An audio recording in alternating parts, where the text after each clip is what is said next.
we're going to pick up where we left off with talking about sharing.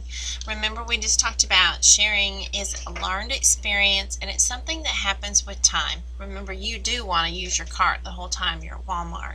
So the next time you stop and start to tell a child, you know what, you've had those blocks a long time. Let's let our friends have a turn. Think first, though, how that would feel if someone came and just randomly took away your cart. Sharing can't be forced, but it can be taught, and as you continue to work with children in your classroom, you can reinforce the fact that it's a positive thing to share, and praise them when they do, and remind them that it is important. Over time, children will get better with sharing. Cooperating is another pro-social skill that we want to teach in our classroom. We set the stage for all their future cooperative efforts and joint projects and products that they will work on in their learning experiences. Part of our job is to give them opportunities to cooperate, opportunities to work with one or two other children, and to begin to make things together, to do things together. Now remember, cooperative play is a later stage of play as far as play development. And you'll remember from child development or active play or for some of your other classrooms that cooperative play does not begin until children are in the preschool age group. That means that your 1 and 2-year-olds and your older toddlers are going to have a difficult time cooperating. Much like sharing, it is a learned ability, and it does happen with time and as age development. So don't be discouraged if you work with infants and toddlers and you see that they just don't cooperate. They just don't share. Well, guess what? They're not supposed to yet. But we do want to continue to teach and talk about those skills, and over time, they will naturally develop in the classroom. Helping is the last one on this list, on this page, that we want to look at. Helping is something as well that we model in the classroom. It has to do with a general friendliness. If I were walking down the hallway on the SCC campus and I were to drop everything off of my cart, how wonderful would it be if someone would stop and help me? This actually happened last semester. I had just left my office. I abruptly went over one of those crossovers between a door jamb. Everything proceeded to fall off the front of my cart. Who would come to my rescue but a young man walking down the hall who stopped, and as he said, he wanted to help. This was a skill that was obviously taught to him at a young age. He certainly did not have to. He didn't know me. He didn't have any reason to connect with me in that way to stop and help. But that general friendliness does carry over from situation to situation. As children have opportunities to help other children, or as they see you when you stop and help and you say things like, I'm helping you because I care. Remember, children want to be like their teachers at this young age. And so if you model this friendliness and you model this helpful way of being, children will want to do exactly the same thing. Again, in this chapter, we're going to look at family involvement. Teachers can invite families to involve in many different ways. One way is to hold a greeting meeting for all families. Perhaps when a child begins being in your care or enters your classroom if you have a school age group, invite them to come on a night or a Saturday or a certain day of the week and just have a little meeting. Get together with all the families and start to know who you work with. After that time, you may want to do a family questionnaire. Find out a little bit more about your families. What do they like to do together? What do they like to do with their children? This is a wonderful way to get some more information. At this time, you could mention volunteering, perhaps at a home visit. What better way do our Head Start teachers have than making a home visit? Now, just because it's required in programs like Head Start or Migrant Head Start does not mean that the average early childhood teacher or perhaps a kindergarten or first grade teacher or assistant can't make a home visit. Just because it's not required doesn't mean it's not a great thing to do. When you make a home visit, certainly you want to arrange for a good time for the family and good time for the loved ones. Perhaps you want to talk about where you might like to visit. Some families are more comfortable if you would hang out in the yard and play with the kids and get to talk to them in a casual way. Perhaps sit on the front porch. Other families are much more open to the fact of inviting you into their home, sit in the living room. Sometimes children want to show you their rooms and their favorite toys. This is an obvious time for you to just mention, we'd love to have you come visit our classroom. We'd love for you to come read a story, help with an art project, just play outside. Any way that you can get families to volunteer in the classroom is an added bonus to you. Now on this note, I will mention, I have known teachers who do not encourage volunteering of loved ones for a whole variety of reasons. Some believe it's a lot more work. Well, it may be, but it is worth it. Worth it. So worth it in the long run, especially for the children. Establish with the parents when they are welcome. When are good times? Nap time, probably not the best time to come and visit. But lunch is a great time. Come and sit down with your kids and eat with us. Come at afternoon playtime when we're outside. Come hang out with us. Perhaps story time. Maybe not all the parents on the same day. That might be a little overwhelming. But maybe one a week. Invite them to come to story time and share a little bit about what they know about the topic you're talking about.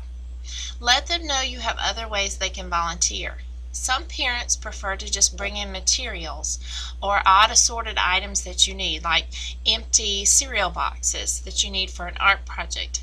Other parents are more than willing to come in and spend some time doing a bulletin board, or if you were to hand them things to cut out so that you could put them on your bulletin board, they'd be glad to help.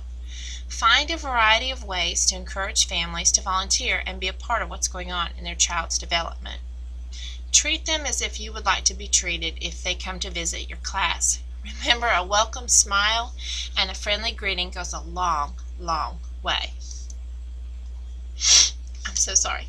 Have the children compose thank you notes or pictures. In the past, what I used to do during the first few weeks of school, I would have my children draw a variety of pictures, any kind of picture they wanted, on just a regular 4x6 note card.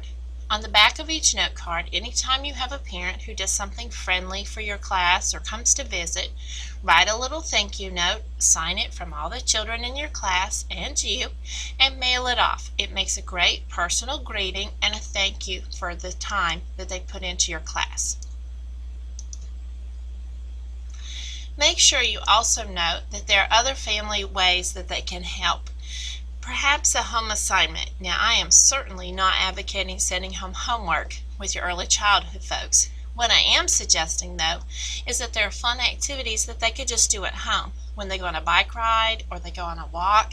Perhaps if you've been talking about the color red this week, you might encourage family members and loved ones to look for all the red things in your neighborhood. Or maybe go on a hunt in their house for all the stuff that's red and select 4 or 5 things to put back in a bag to send the next day to share with the families what they brought, and that allows children then to share a little bit of home with school. Perhaps you may need some teacher conferences. Teacher conferences are not only when children have mistaken behavior. If that's the only time you ever meet with your parents, they are not going to look forward to meeting with you.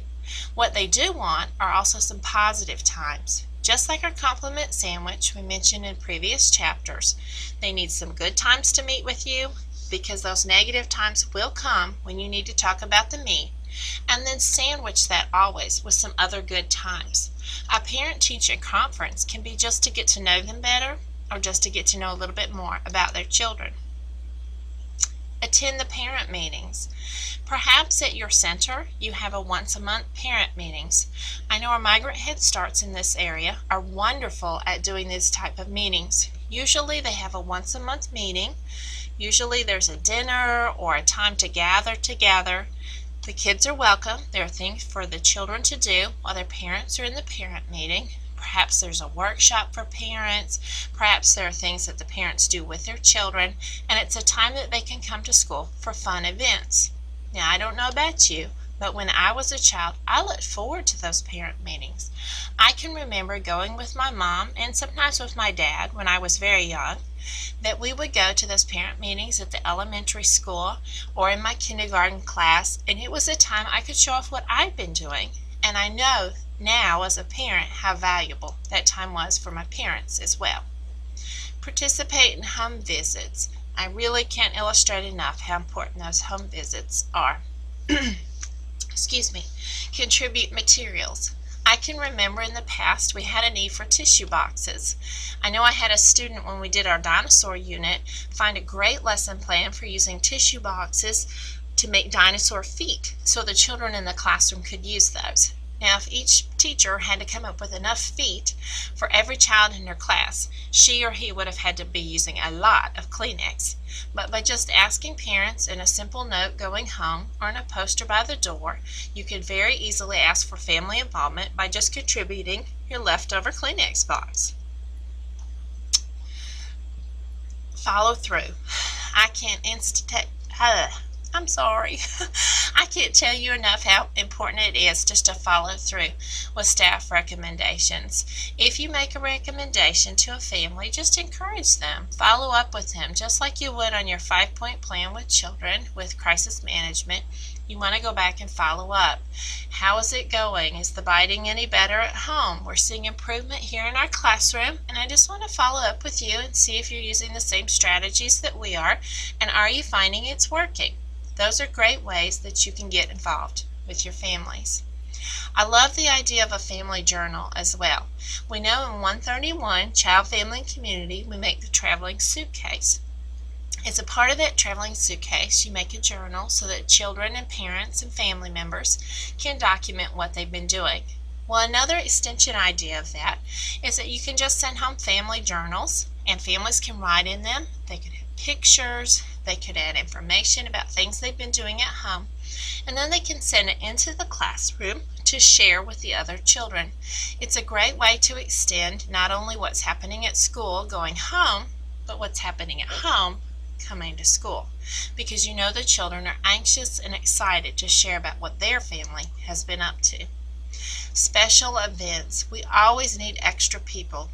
We have some holidays coming up, I know this spring, things like Valentine's Day, Easter, Mother's Day, but you may have other events as well. Perhaps in your center you celebrate National Hot Dog Day, and you need extra people to come and help serve hot dogs to the children to make sure they're cut in half so they're safe. Or perhaps you're going to have a National Hot Air Balloon Day. There really are things like that. And so you invite parents to come in on those special events, perhaps to bring things, but most of all just to be there, to be a part of what's going on in the classroom. This continues to build your bond with them and thus the family involvement.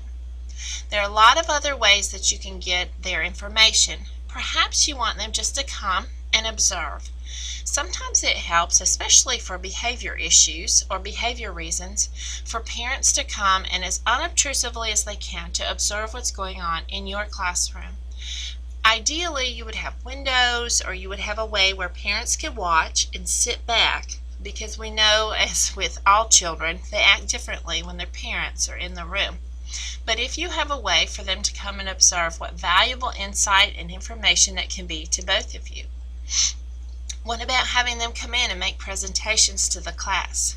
Are there some good readers in your group? Are there some good cooks who would love to come in and cook with the children? Do you have an artist? Perhaps you have someone who likes to paint or do ceramics, and they are interested in coming and sharing that with the family.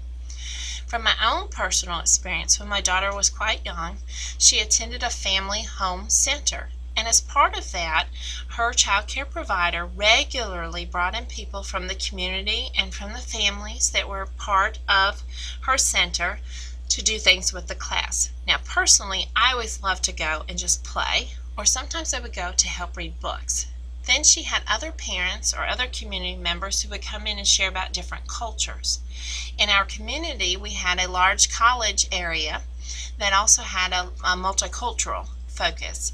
And I can remember as a parent how wonderful it was that my child, as a young 2, 3, and 4-year-old, was exposed to people of other nations and other countries and other cultures by presentations or just coming to visit the class. She was able to learn about Russia, China, and Japan just by reaching out to people in our families and in our community.